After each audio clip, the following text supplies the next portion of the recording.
యోగులు గొప్ప సాధన చేసి కుండలిని యోగంలో అటువంటి పతాక స్థాయిని చేరుతారు.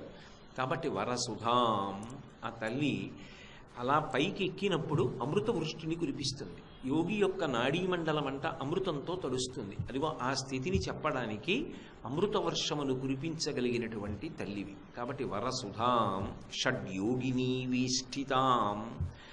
షట్చక్రములను భేదించుకుంటూ ఆవిడ పైకి ఎడుతున్నప్పుడు ఒక్కొక్క చక్రం దగ్గర ఒక్కొక్క యోగినీ దేవత పరివేష్టించి ఉంటుంది.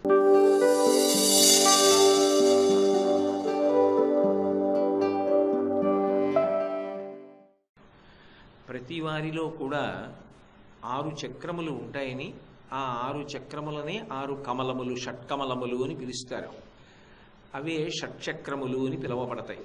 ఆ షట్చక్రములను దాటిన తర్వాత 7వదైనటువంటి సహస్రార చక్రాన్ని చేరుకుంటారని మనకి కుండలిని యోగం గురించి ప్రస్తావన చేస్తారు శ్రీ విద్యలో.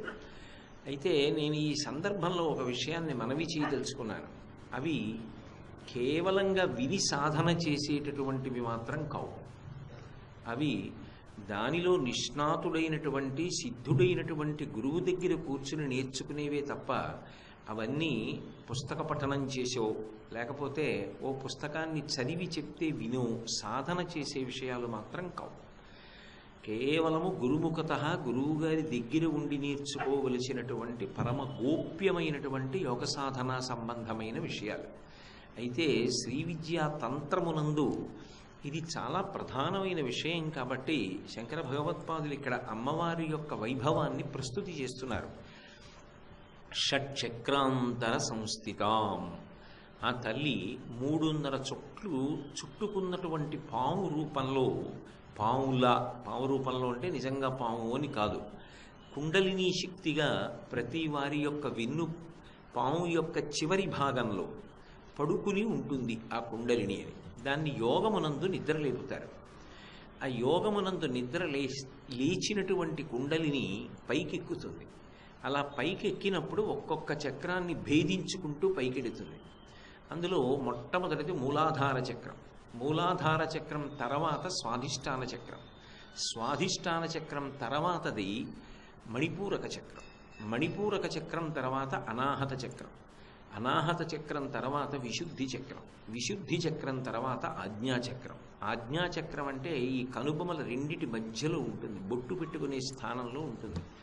అదే మనసు ఉండేటటువంటి ప్రదేశము అని సౌందర్యలహరిలో కూడా మహీం మూలాధారే కమపి మణిపూరి అన్న శ్లోకాల్లో శంకరాచార్యుల వారు ఈ చక్రముల యొక్క వైభవాన్ని చెప్పారు. యోగి ఒక్కొక్క చక్రాన్ని భేదించి పైకి ఎక్కినప్పుడు ఆ చక్రము వలన ఒక్కొక్క భూతము వశపడుతుంది. భూతము అంటే ఏదో దయ్యాలు అవి అని కాదు నా ఉద్దేశ్యం. పంచభూతముల మీద ఆధిపత్యం వస్తుంది. మూలాధార చక్రాన్ని భేదించగలిగాడు అనుకోండి, కుండలినీ శక్తి దాటిందనుకోండి, అటువంటి యోగిని పృథివీ అడ్డగించదు అని. అందుకే శంకరాచార్యుల వారు ఒకానొకప్పుడు మండన మిశ్రుడితో వాదన చేయడానికి వెళ్ళినప్పుడు పైనుంచి చూరులోంచి కిందకి దిగిపోయారు అంటే వారిని పృథివీ ఆపలేదు, దాన్ని భేదించుకుని వెడతారు అని. అయితే నేను మీకు ముందే మనవి చేసి ఉన్నాను, ఇటువంటి సిద్ధుల కోసం చెయ్యరు, ఇటువంటి సిద్ధులు వస్తాయి కదా అని ప్రయత్నము చేయకూడదు. అది కేవలం గురువుగారు దగ్గర ఉండగా చేసేటటువంటి సాధనే తప్ప ఎవరికి వారుగా చేసేటటువంటి సాధన కాదు. అందుకే నేను కేవలం లఘువ్యాఖ్య మాత్రమే ఈ శ్లోకం మీద చేస్తున్నాను. అటువంటి 6 చక్రాలలో ఆ కుండలిని భేదించుకుంటూ పైకెక్కుతుంది యోగికి. బిసతంతు తనీయసి అని తామర తూడు లోపల దారం ఎలా ఉంటుందో అమ్మవారు కూడా అలాగే షట్చక్ర భేదనం చేస్తూ పైకెక్కుతుంది. ఆ పైకి వెళ్ళినప్పుడు షట్చక్రాంతర సంస్థితాం, ఆ తల్లి వరసుధాం. వరసుధాం అంటే అమృత వృష్టి పడుతుంది. ఆవిడ అలా 6వ చక్రమైనటువంటి ఆజ్ఞాచక్రాన్ని భేదించి సహస్రారాన్ని చేరుతుంది. సహస్రార కమలము అనేది 1000 దళములతో కూడుకున్నటువంటి పద్మం. ఆ పద్మం దగ్గరికి వెళ్ళేటప్పటికీ శంకరుడితో క్రీడిస్తుంది, అక్కడ శివుడితో సంయోగం చెందుతుంది. అందుకే శంకర భగవత్పాదులే సౌందర్యలహరి చేస్తూ ఒక మాట అంటారు, అది అనన్య సామాన్యమైనటువంటి విషయం. ఎక్కడో కొన్ని కోట్ల కోట్ల కోట్ల మందిలో ఎవరో ఒక్క యోగి మాత్రమే దానిని సాధించగలుగుతున్నాడమ్మా అంటారు. కతిచన చిదానందలహరి అంటారు. ఆ తల్లి అలా పైకెక్కి సహస్రారే సారే సహరహసి పత్యా విహరసే, ఆ సహస్రార కమలంలో ఆమె తన పతి అయినటువంటి శివుడితో కలిసి సంయోగం చెందుతుంది.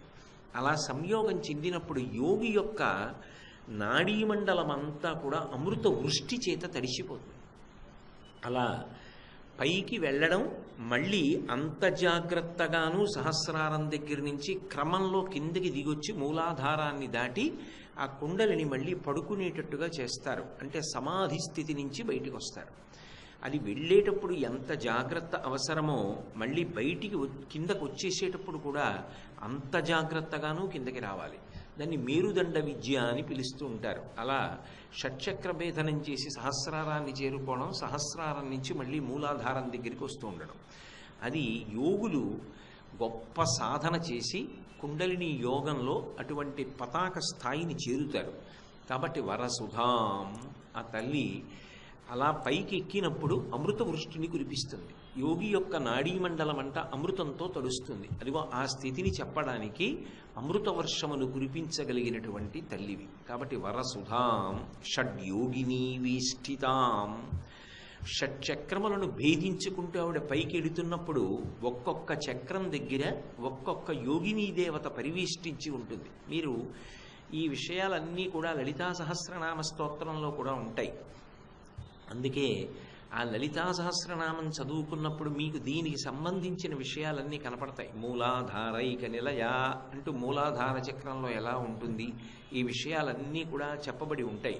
అందులో మూలాధార చక్రం దగ్గర నుంచి వరుసగా చూస్తే సాకిని, అలాగే కాకిని, లాకిని, రాకిని, ఢాకిని, హాకిని అని పేరు కలిగినటువంటి 6 యోగినీ దేవతలు 6 చక్రములలో ఉంటారు.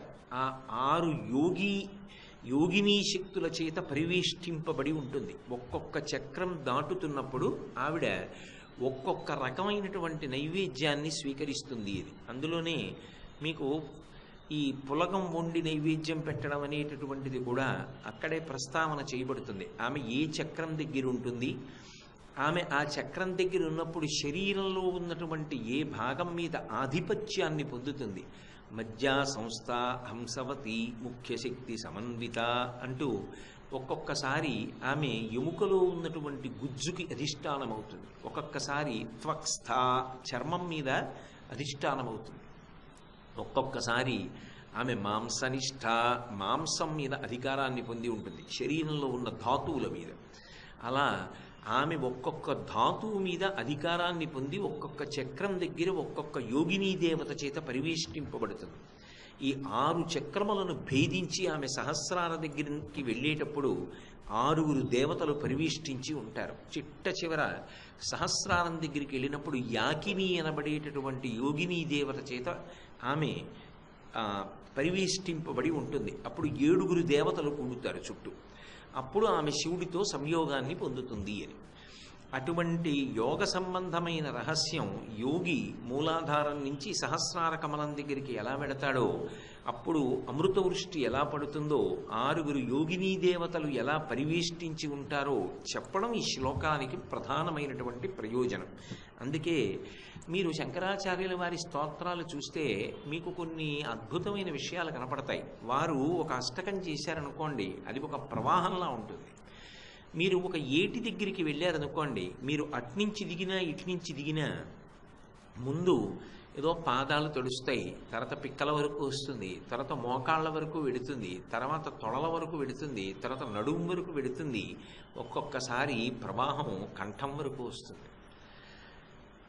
ఆ కంఠం వరకు ప్రవాహం వచ్చిన తర్వాత మళ్ళీ అవతల వైపుకి వెడుతుంటే క్రమక్రమంగా గుండెల వరకు వస్తుంది, నడుము వరకు వస్తుంది, తొడల వరకు వస్తుంది, మోకాళ్ళ వరకు వస్తుంది, పాదాల వరకు వస్తుంది, గట్టెక్కేస్తాడు. అలాగే శంకరాచార్యుల వారి యొక్క అష్టకాల్లో మధ్యలోకి వచ్చేటప్పటికీ అత్యంత గంభీరమైనటువంటి విషయములను ప్రతిపాదన చేస్తూ ఉంటారు.